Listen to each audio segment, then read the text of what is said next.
Hi guys, welcome back to our channel Trading for Beginners. Today in this video I'm going to show you how to download or install Atomic Wallet in your device. To do so, follow some simple steps with me.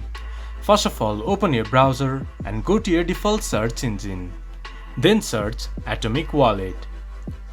Go to the first result that shows up or go to atomicwallet.io.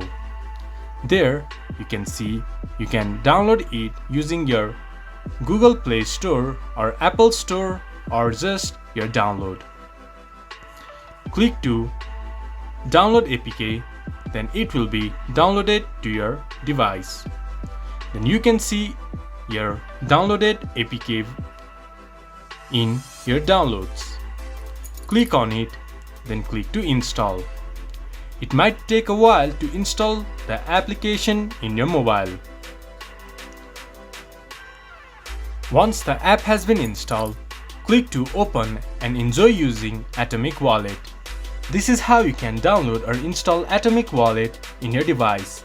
This much for today's video. If you guys find our video helpful, please leave a like and comment. And do not forget to subscribe our channel and hit the bell icon.